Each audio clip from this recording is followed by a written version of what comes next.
Good morning, everyone. Good morning. I am Dr. V. Brooks Dunbar, CEO and founder of the Center for Confidence and Walker's Legacy, City Director for Jacksonville, Florida. I am pleased to serve as your moderator today, this National Women's Equality Day.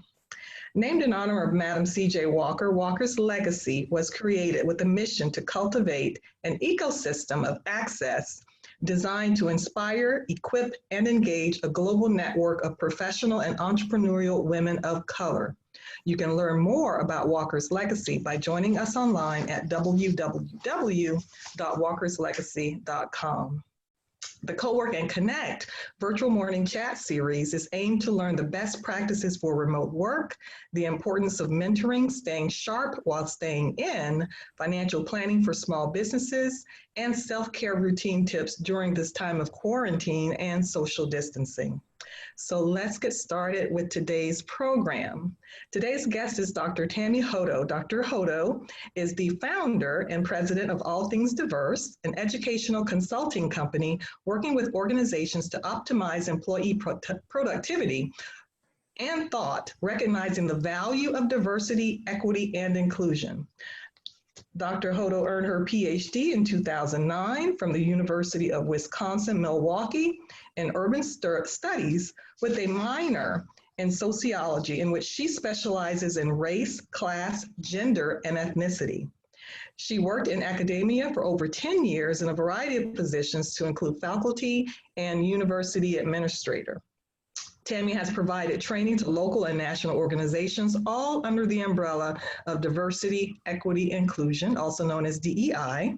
She has written course content on implicit biases and microaggressions for a national education vendor that is being used at hundreds of colleges and universities. Please help me to welcome Tammy Hodo. Hello, Tammy. Hello, Dr. V. How are you doing? I am well. So good to see you today. Thank you for having me. I understand you're on a tight schedule today, so we're going to squeeze in as many, informational and informative tips that we can take today on this day of National Equality Day. Let's start with just your story of entrepreneurship. Everybody has their own story to their journey to their professional and entrepreneurial career. What is yours? So I really never thought that I would be an entrepreneur. I had not set out to do that. I thought that I would be a change agent more so in an academic arena. After being in academia as a faculty member and administrator, and oftentimes it would be part-time because my husband at that point was active duty military. So I would teach or be an administrator at the local university as we moved around.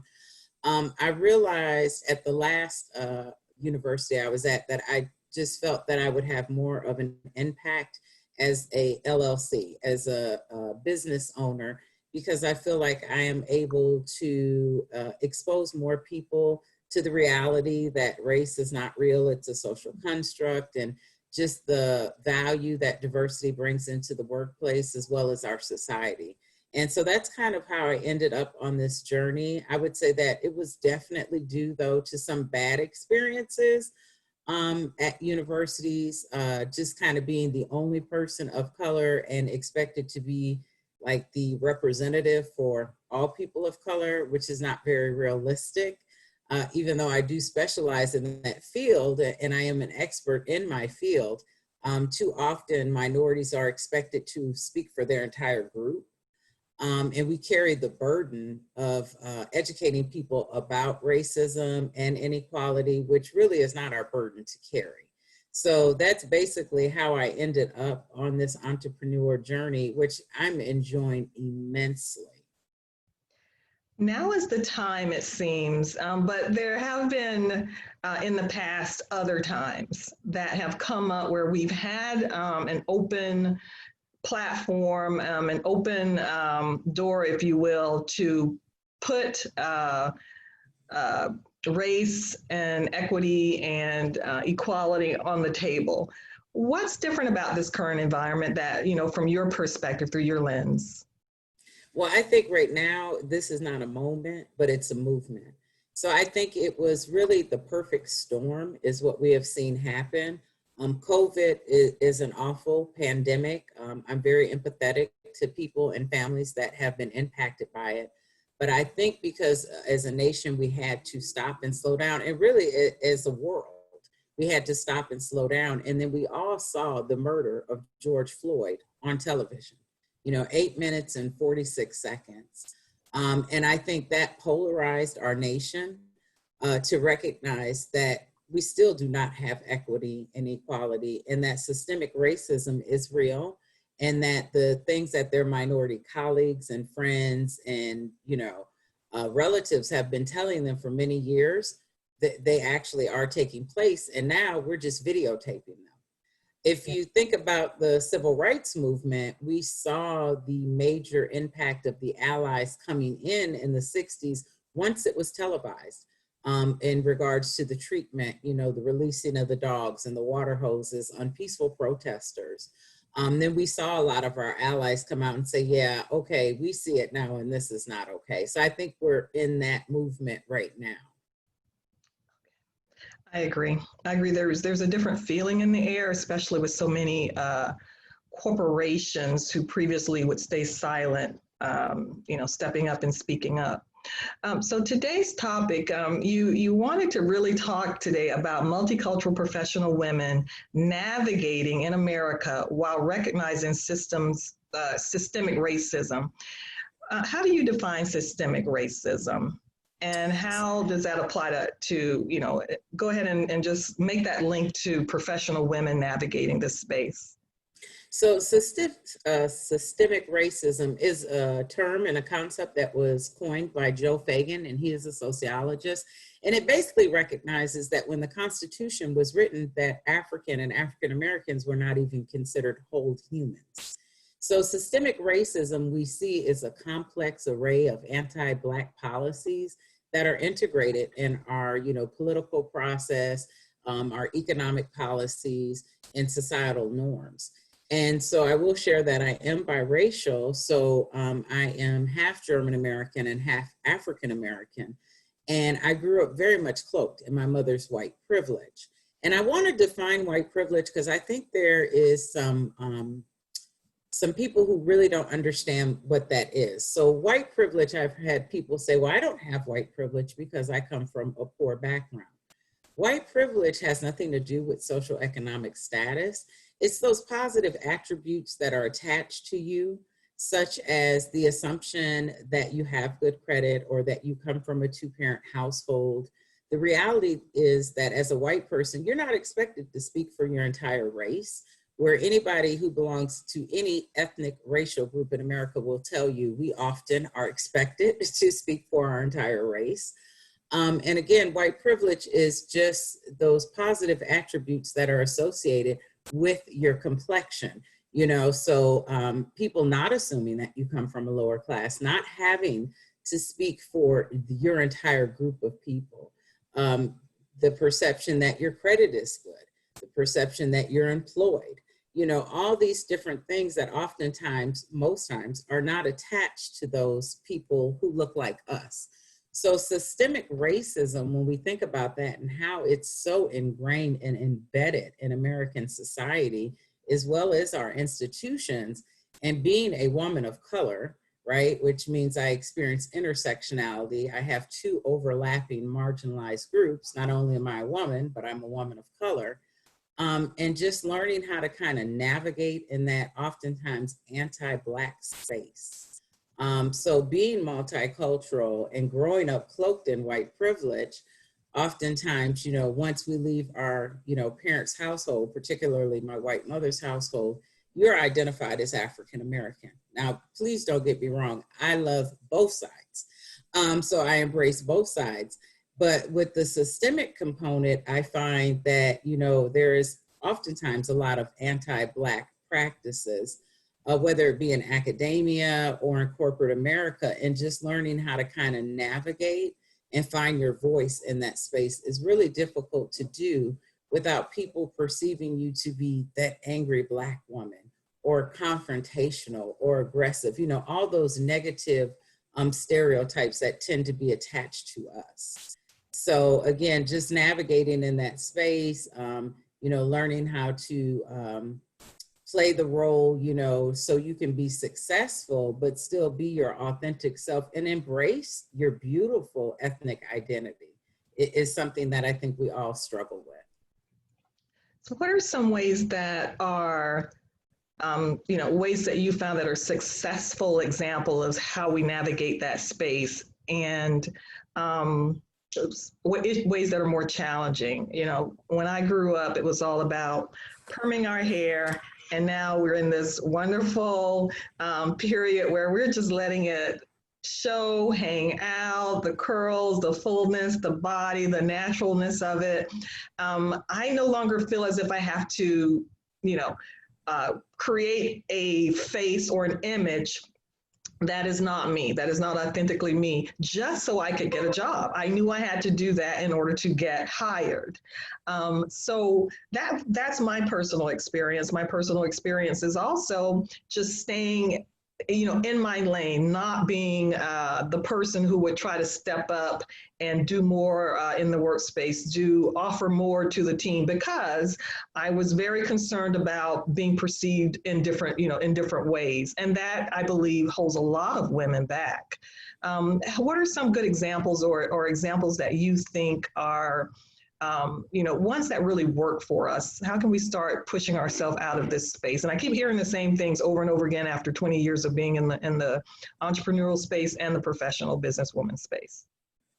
So I think that we need to challenge, and I think now is a good time, you know, to challenge some of the policies. So we know California, if I'm not mistaken, was the first state to make it illegal to discriminate against people regarding their hair. Right. And as you stated, that was a big thing, right? We would perm our hair, make it straight, because we're trying to fit in and show that we've assimilated to this Eurocentric ideology, you know, of what's beautiful and all these other things. And now that has changed, and we are embracing the diversity that we bring. So I think just, you know, challenging the policies, but doing it in a respectful manner, you know, because we are in a professional environment. And I'm not saying to be subservient or submissive. I'm saying, you know, make sure you know the policies. And I like to know the policies of the workplace backwards and forwards. And then that way, when something does come up, then I can reference that policy. If I find that there are some policies that are oppressive to certain groups, I will make it a point to point that out. You know, I think of women, even like with breastfeeding. You know, oftentimes companies don't have policies about breastfeeding, or don't provide us a space where we can pump milk if we go back to work right away, you know, and just making sure that there are policies in place that are inclusive, and the ones that are not inclusive, basically going to HR, pointing them out and questioning why we have these policies on the books, because they're rather oppressive to certain groups. I have been reading, I think a lot of us lately have been reading, trying to, you know, best understand how we can make our mark and better advocate in the limitations and within the space that we have. I've chosen, and you've chosen, entrepreneurship, and I'm just a big advocate of women, you know, paying themselves, earning what they're worth and making the space for themselves. What are some of the challenges that you see in the entrepreneurship space that, you know, we have to navigate? Well, I think oftentimes like getting capital, right? I think that's a major issue. And we see studies that continuously show us that, you know, minority-owned businesses are not getting the same amount of capital or the same access to capital as those in the dominant group.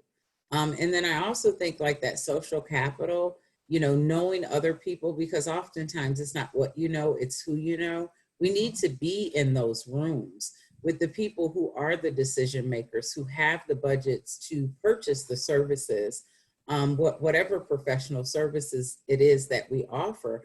But we have to make ourselves accessible. So I'm really comfortable with being uncomfortable and being the only person of color in a particular space.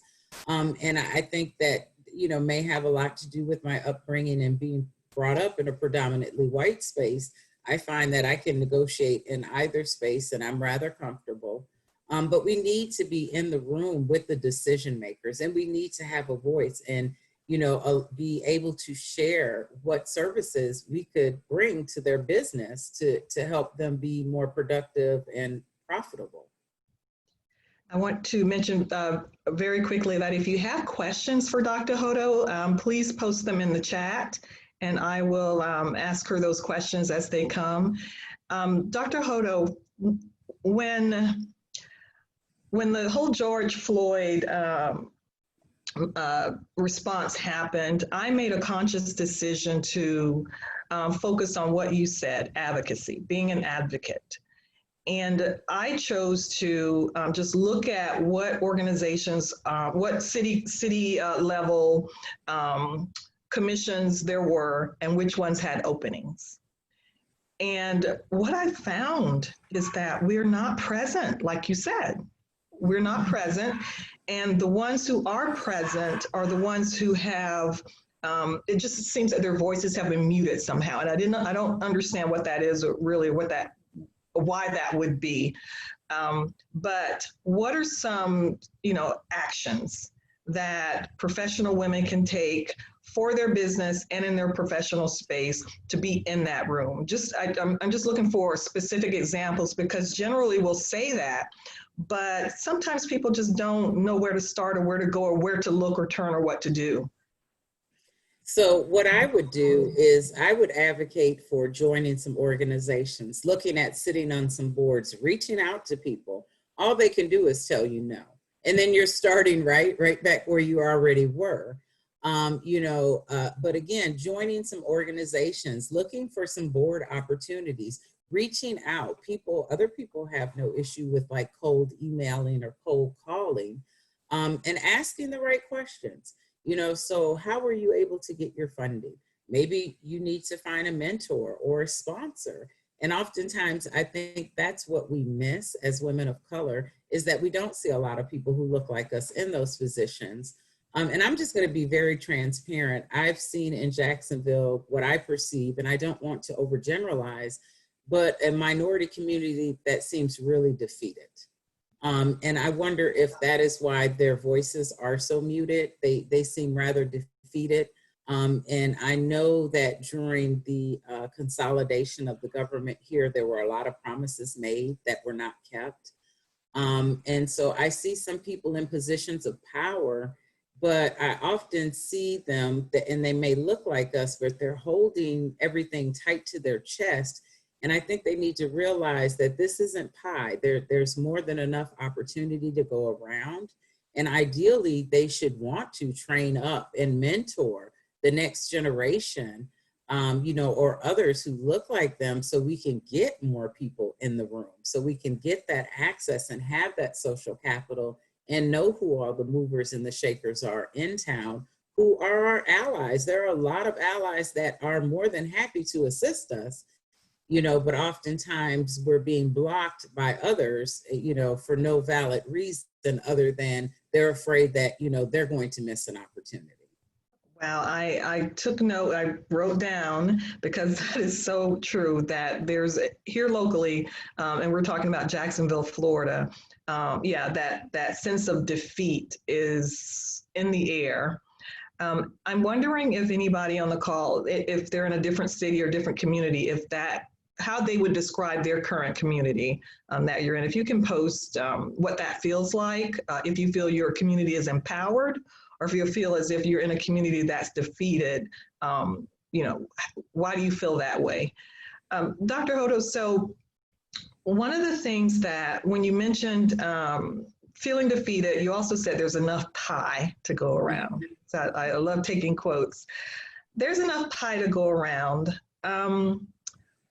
When we're in situations where it seems as if we're butting heads with each other, can I call it that? How do we get to a space where we're not only looking at it? So sometimes I feel as if we're so distracted by the negative that we forget that there we have a lot of allies, a lot of allies. And then we're also distracted by the negative within our own space. And we're all human beings. Every human community has, different dynamics. And we feel as if we have to be harder on within our community and then harder outside of our community. What do you feel is sort of the best approach for anyone when they're starting to reach out, get out of your comfort zone, and look for those allies and start forming those alliances? Is it these organizations and groups, or is it just, start with your neighbor, your neighborhood, and just go from there? Well, I think that it is important, I'm urban studies, so I definitely think neighborhood is important, but the reality is that we're hyper segregated. So oftentimes, you may live in a neighborhood, and when I say we're hyper segregated, it's based off social economic status, so social class, but there's a direct correlation, between race and ethnicity and social class. So I would advocate for, of course, knowing your neighbors, but joining some of those organizations, and sitting on the boards of those organizations and getting to know your allies. Like, I belong to several organizations in Jacksonville that are predominantly Caucasian. And I feel rather comfortable in that space, have no problems with getting people that, once they know what I do, making referrals, to other companies, recommending my services. So I think that we have to get out of those comfort zones, and that we need to interact with people who don't necessarily look like us or have the same ideologies and backgrounds, because that opens up an array of opportunity for us. But I did want to touch on the issue, I believe, that is within our community, which is often perceived to me as the crabs in a barrel.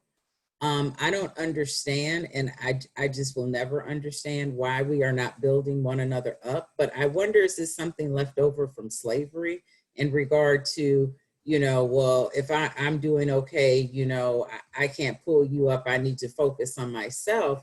And not recognizing, again, that there is more than enough opportunity, because I've seen that in Jacksonville, where people who look like me are just not very forthcoming with information. They're not willing to share like their contacts. And it's like, I'm a professional. I would never put you in a bad position. But I know that you have this insight, and you're not necessarily even in this wheelhouse. And so I too struggle with that. And I think that we need to break that cycle and recognize that historically that has served the oppressor well. And it continues to do that. I think it comes from an even more recent period. I still think it's, slavery, and then segregation and civil rights, and fighting for jobs, the few that were offered, being hired based on, again, the appearance and look that you needed to get a job. So a lot of, dynamics here that all feed back to race and separating people based on their appearance. So I want to touch on, I guess, when you talk about community and just being a part of the community and starting at that level or starting at the political level, I do feel there's a time to celebrate Kamala Harris. So I just wanted to make sure that, we touch on I want to hear your perspective on, she identifies as Black. She is an Asian American woman as well, an immigrant as well. How do you think she was able to make it work? Well, let's be very transparent. Color matters in America. She's fair-skinned. She presents a certain way. I wonder if she really identifies as African American, or does she identify as multiracial or biracial? And I ask that typically because I just have not met people who are biracial, whether it be Asian and Black, or like myself, Black and white, who necessarily identify one way or the other, because we tend to embrace each. But I think colorism is very real. And she is fair. She does, obviously straighten her hair. But I think she has a quality education. I think she is a phenomenal woman. I think that was definitely the right choice for Biden. I think that she has been able to navigate in all these spaces, and she does not have a fear. that I find oftentimes if you grow up in a very segregated community, you do kind of have this fear because you have not interacted with people who don't look like you, you know, and she doesn't have that, you know, so I'm really stoked to see, you know, what she's going to be able to do. I'm really excited that she was the selection because, again, I think just like we saw with Obama, because he's able to navigate within both spaces, that, you know, that fear or that uncomfort, you know, of not interacting with people who don't look like you, they don't have that. And I don't either, because again, I've been in both spaces and I feel that I belong in all spaces. Wow, that's interesting. As you say that, I think of Shirley Chisholm, who was the first Black female to run for president, and her you know, physical appearance. I think of John Lewis and his physical appearance, and they just had this difficult, you know, path, hard fought, you know, in the trenches path to get through. And as you say that about colorism and your ability to navigate, her ability to navigate, I can see what you mean by that. That's very interesting. So what are some of the when you think about equality for women today, and the women that started out in the early 1920s, these beautiful Black women who had, you know, their own agenda for equality, and they were also in conflict with Black men, with white women. It's exhausting to even think about it. And I know you have to go right at 11. So just very quickly, with women and the fight for equality today, who stands out and what do you think is different in terms of what we need to do to really start bringing this equality issue to the table? Well, I think we have to realize that oftentimes within feminism, there are different movements. Too often we have not been included in the movement. And I think now we are having a feminist movement, which is much more inclusive, to include transgender women, which I think is amazing. But I think that, you know, in regards to what stands out is that we need to decide that we are going to do this as a group and based off of sex and take away that variable of ethnicity or race, because we've seen too often where others have benefited, you know, even though we've been in the fight, and we get kind of the leftovers and we don't get the major benefits, you know. So like affirmative action, I hear people talk about that quite often when they talk about people of color, but they fail to recognize that white women statistically have been the primary benefactors. I mean, so, you know, when we have these conversations, we need to be aware that we need to form some type of coalition and collaboration together. You know, so if you look at voting records, we know that 56% of educated white women voted for Trump, which is pretty amazing to me considering the misogynistic messages that he had. So to me, that shows that there is still very much a divide based on ethnicity, and that we have very different viewpoints, you know, but we need to recognize that in order to make these changes, we're going to have to come together. And I think that's a difficult thing to do because oftentimes white supremacy is alive and well, and white women are still benefiting from that. And some of them may not want to join with us because, again, they think that, you know, it's this zero-sum game. As we gain, they lose. And that's not true. There's an interesting book I have to send to you about 40% of white women owned the slaves while the men owned the property. And the beginning of the KKK was really their backlash on losing that human capital, their major sense of worth. Very quickly, how can we contact you or get in touch with you, and what's coming up next for you? So you can get in touch with me at Tammy, Tammy, at allthingsdiverse.com. On Saturday, I sit on the board for Fem Art, and we're having our second part series about women of color in the arts speak. And so that will be available at femart.com at 6 o'clock. And I highly recommend everyone watch that. We're going to talk about the monuments here, how women of color are able to express themselves artistically, Do they feel that their work is not regarded, as highly as those in the dominant group, and kind of how they navigate through that? So I'll be moderating that conversation, and that's one I'm very excited about. Okay, and we can find the links at allthingsdiverse.com? Yes. Okay, awesome. So I want to announce that our next event for Walker's Legacy is this Friday, August 28th.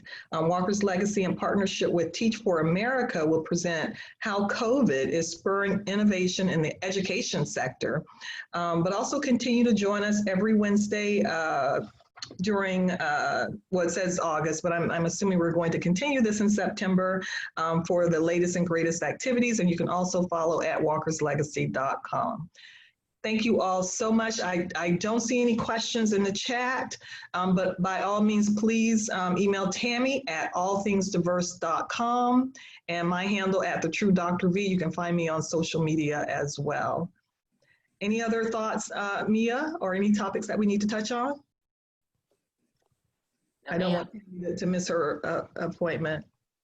Okay, awesome. Thank you all so very much. Have a wonderful day and happy Women's Equality Day. Thank you so much for having me.